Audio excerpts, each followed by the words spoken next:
Hi, hello, happy Tuesday, and welcome to another episode of this. Yes, that's right, I'm back.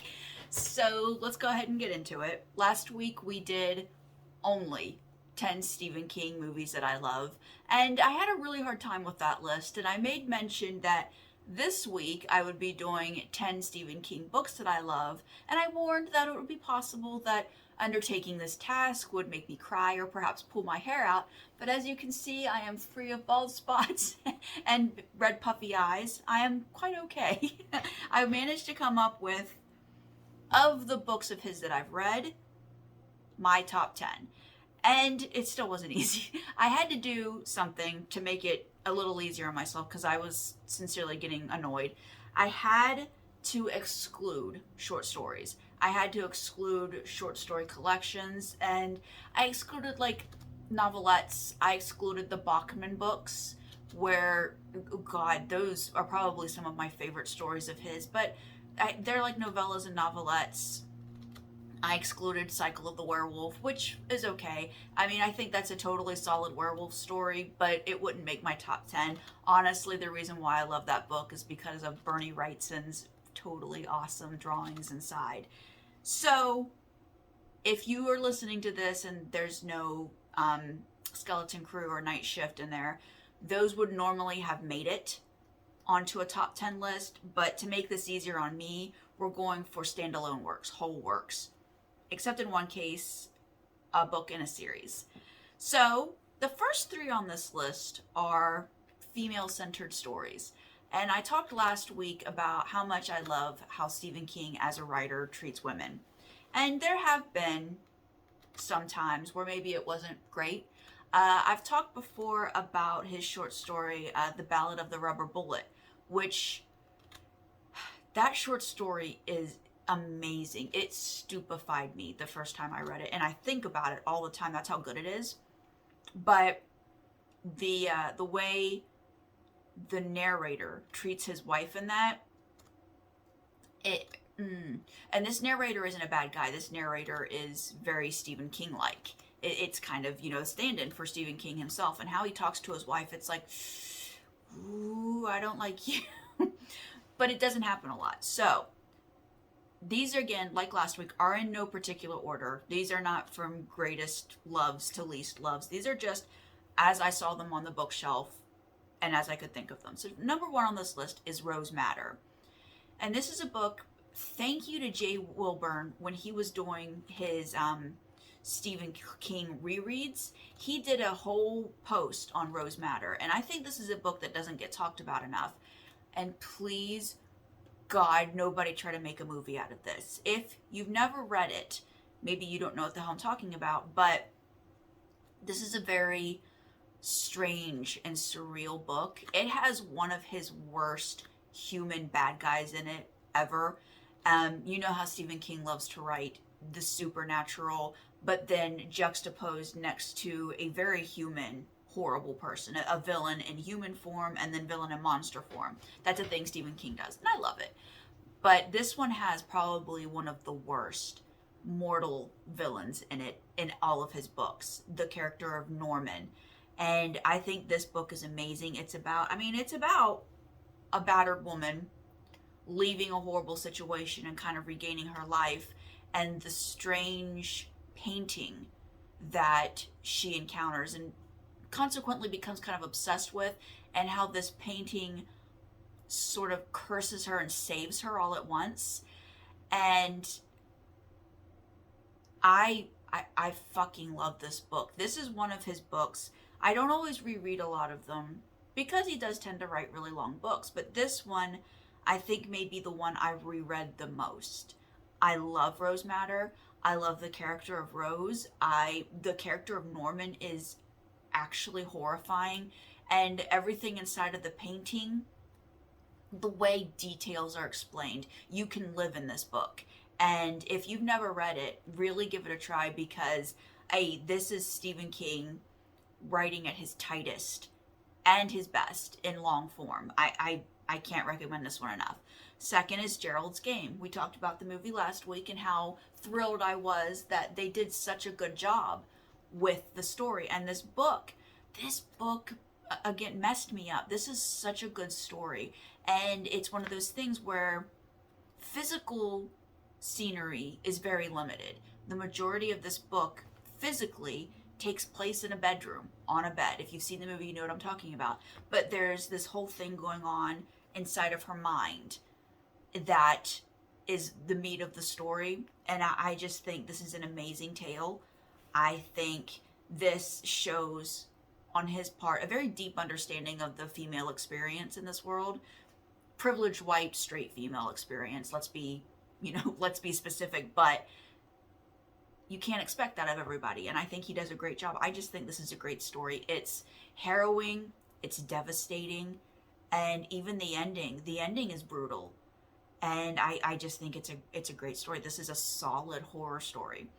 Number 3, Dolores Claiborne. I talked about this movie last week as well. Did I? Let's see. Yep, I did. It was the last one I talked about. But this book, I mentioned last week in the movie. If you've seen the movie, which I hope you have, it's a fantastic movie, and it's one of those that gets reruns all the time on like TBS and TNT.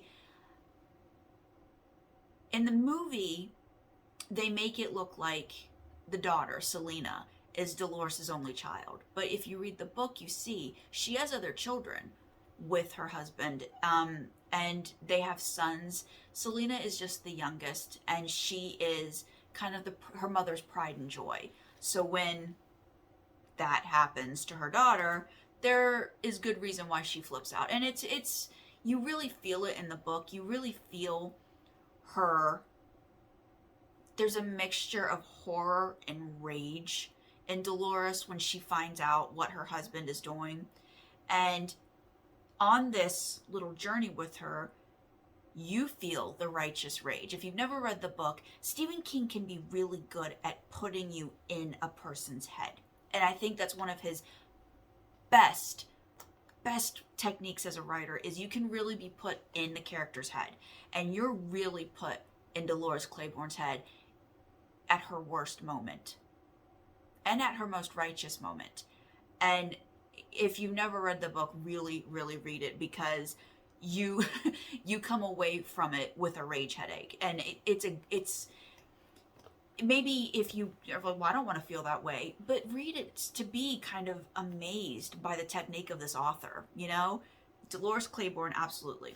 So number 4 on this list is from the Dark Tower series.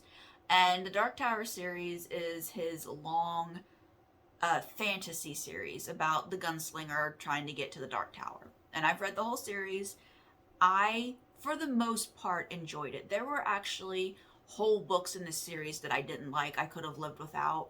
But I liked the series. I'm glad I read it. I probably won't ever reread it. But I can tell you I had a definite favorite in the series. A definite favorite. I just had a conversation last night with another YouTuber. This video will go live on Thursday, so watch my social media. I'll post links and everything. I had a great conversation with this guy.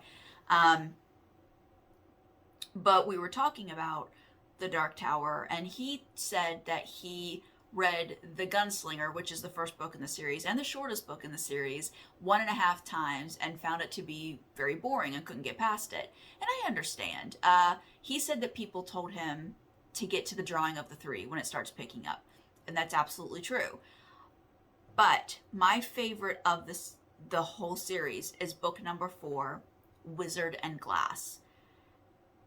This book is sort of flashbacks and sort of the prequel of the series, seeing what happens before our main character, the gunslinger Roland, before he sets off on this I don't know, it's like a holy quest he has. It's very strange. But this is what his life was like before. Up until this book, he thinks of names, he mentions people, but very much in passing, very much a whisper of a memory. And so you've kind of been primed to be interested in who these people were and what his life was like before. And then you get a whole book on it. And it's great. I love it. I think it was very good of him to sort of whet your appetite, wanting everything that's in this book before he got to it. And Wizard and Glass, when you really get a feel for who he was before he took on this quest to get to the Dark Tower, and what has happened to him since, why he's so kind of rough and cold now, why he seems uncaring. He isn't. You get to know him very well, and if you've read it, you know the ending is kind of like, whoa, geez, that I read a whole lot of books for that ending, huh? Oh, okay, that's mean. But if you haven't read it, first of all, this isn't Stephen King horror. This is fantasy. It does tie together a lot of his other stories. It ties together a lot of his short stories. There is a unified universe with Stephen King's writings, and they all kind of come back to what's going on in this series. But if you don't like fantasy, you won't like the Dark Tower series, but I have a favorite in this series. Number 5, Salem's Lot. This is my favorite vampire book. I have struggled with this for a while because it's almost I Am Legend. Almost. But here's the thing. And again, I was just talking with Eric, the other YouTuber guy, about vampires. And as much as I love I Am Legend, as much as I love that story and the strangeness of it, where it's, if you've never read it, you don't, fuck the movies. The movies don't even touch on what makes this story so unique, what makes this story so weird, what makes the ending so goddamn amazing. Even still, we're dealing with a horde mentality. We're dealing with a monster society. And, if you read I Am Legend, you understand monster society, especially at the end, is relative. What I love about the vampire, what I love about a vampire story, is I really love the lone hunter in a vampire. I really love where he's sort of an invading agent, and his disease, his affliction is very transmissible. So I love the whole thing of small town, one vampire, until he starts feeding, and then we get lots of vampires. It's an invasion. It's a thing. And it's this whole, it harkens back to Dracula. It harkens back to the Victorian sensibility of fear of virulence, fear of highly transmissible diseases, because oh boy, there was a problem with that in Victorian England. You want to go down a weird rabbit hole, look up a Victorian phenomenon known as the Big Stink. From it happened with the Thames in London, and I mean, you want to talk about horrors, and you want to talk about a new appreciation for a proper sewage system. So there were problems, and there was an actual Victorian fear of highly transmissible diseases, of things going wrong. And when you can couch it in a sort of supernatural setting to give a face to that fear, so it's not just typhoid and dysentery and syphilis, for crying out loud, it's more realistic almost. It's more, you're going to listen to it a little more. You know what I mean? So this is what I love about Salem's Lot. And I also love how the town of Salem's Lot itself, the buildings, the structures, the way it's laid out, is almost a secondary character in the story. The town itself, I'm not talking the town's people, I'm talking the town itself. It is itself a living, breathing entity. And you, again, this is one of those stories where you really can live in it. As a reader, you're there. And yeah, favorite vampire book. Bag of Bones. This will probably be the most recent of his books that I have on here. And I love this book. Make no mistake, but I make fun of this book a lot because there is a whole chapter on just kind of old man ruminating about the virtues of typewriters versus computers. And, you know, Stephen King is absolutely at that place, and he's earned this place of where he can be self-indulgent in his writing, and his publishers and the editors, they will indulge him and letting him have this stuff. There's a lot in this book that could have been edited out because it is not a tight read. It's a little floppy, it's a little fluffy. It could have been tighter because the story itself is amazing. Nobody writes long-term grief better than Stephen King. Nobody writes just settled in misery better than him. And that's what this whole book is. And when we finally get to the supernatural element, way into the story, I mean way into the story, it starts to tie a lot of stuff together. I think this is a fantastic, fantastic book. We just could have done a little more editing. Pet Sematary. I talked about the movie, talking about the book. I talked about the book a little bit last week because, again, this is Stephen King being uncharacteristically and uniquely brutal in a story. And I know that he has feelings about this book. I know that, you know, he looks back on it and is like, ooh, that and Cujo. I know that he has feelings about these books. But I have to tell you, this one in particular, Cujo wasn't going to make a top 10, but Cujo is definitely a book I really enjoyed. It's just, I'm going to spoil it, the little boy dies in the book. And the fight scene between the woman and the dog at the end, when she finally kills the dog, it's not done with a gun, my friends.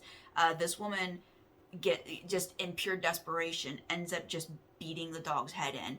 And when she finds out that the child Tad is dead, she runs back and starts beating the dead dog again. They have to drag her away. But Pet Sematary has the supernatural element to it. And again, we're dealing with the death of a child and what comes from that. But this is another one where we're dealing with a lot of grief. But this isn't the settled in grief that I was talking about with Bag of Bones. This is fresh, raw, kind of psychotic grief where logical thought has left you. And if you've ever dealt with personal horrors to where this kind of grief affects you, you can relate to it. You can relate to this, I have no interest in thinking clearly. That part of my brain is shut off right now to take care of the rest of me, but I'm still going to act on it. And I think this book is amazing. I don't think, even if you've seen the 1989 movie, I still think this book is worth a read just because there's more.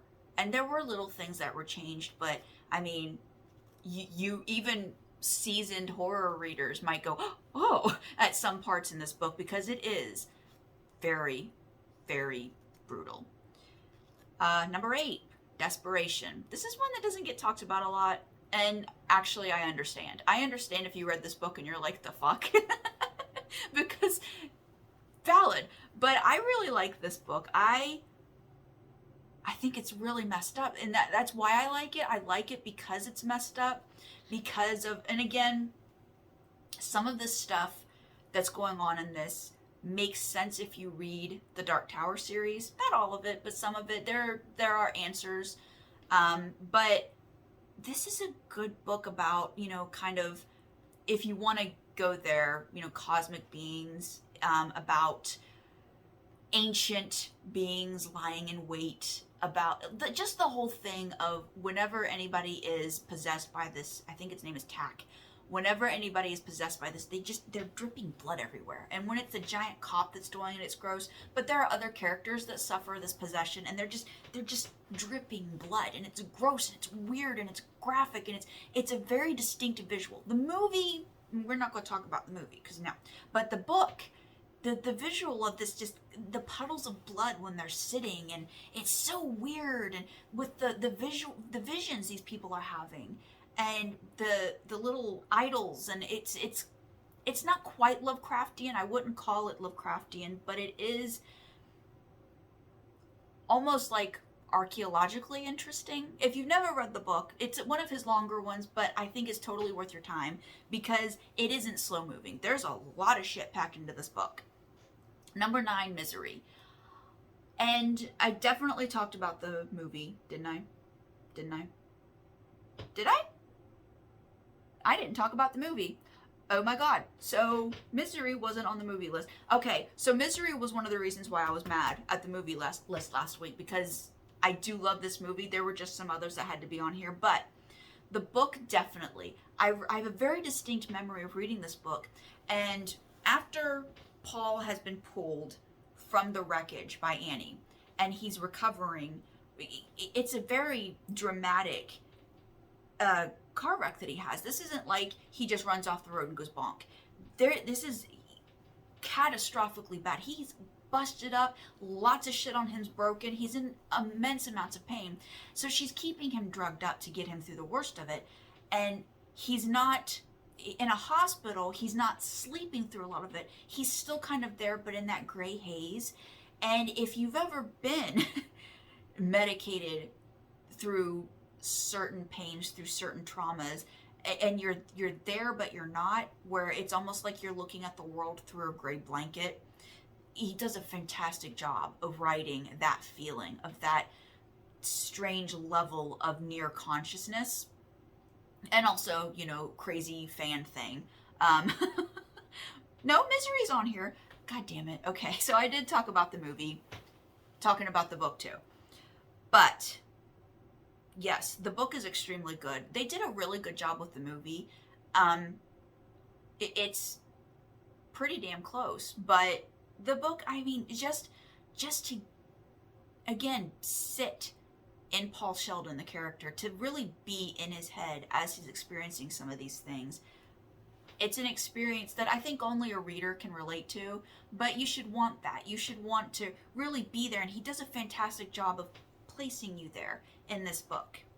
All right, number 10. Now this one was hard. This one was hard because it was either going to be this one or it. This one or it. This one or it.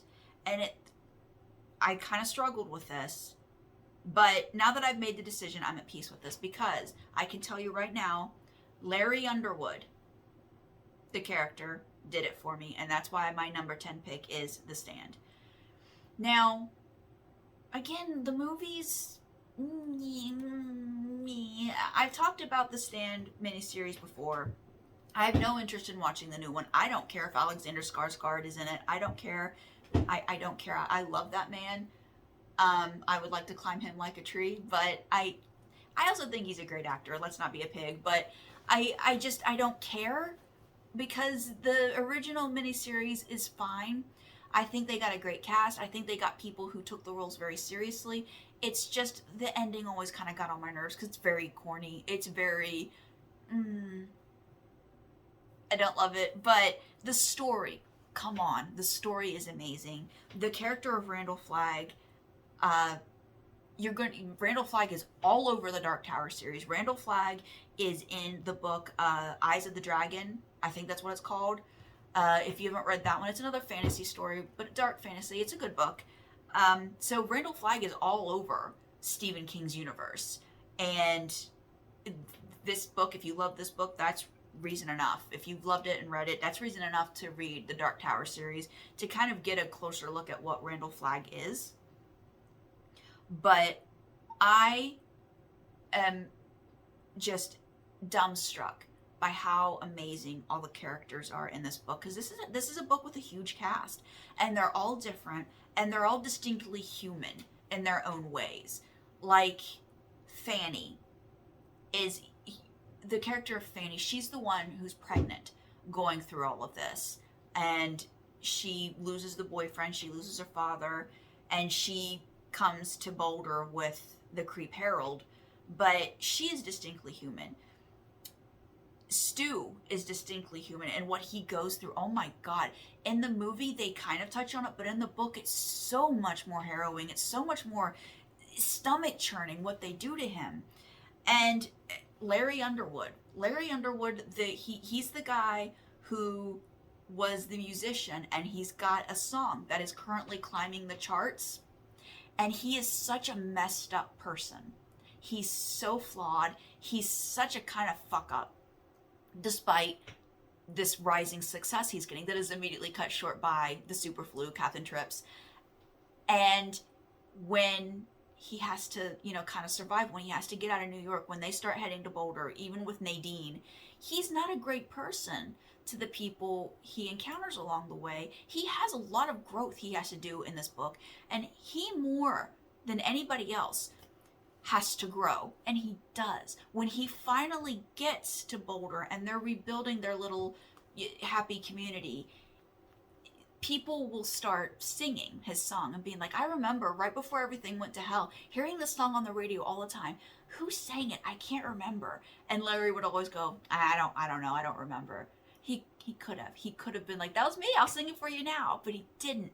And if you read the book and you see what kind of person he is, that's growth for him, because the normal guy, he would have been happy to put on concerts. He would have insisted people kiss his feet. But he doesn't. He grows so much, and he becomes my favorite character, hands down. So when that ending happens, it's gutting. It's gutting. Oh my God. You want to see an unhappy Summer bawling her face off? Watch me read this book. And I mean, that's really why it won over It, because it almost made it. God, the character of Ben in It, and Beverly, in the movies, they've never really gotten Beverly right. They've never really gotten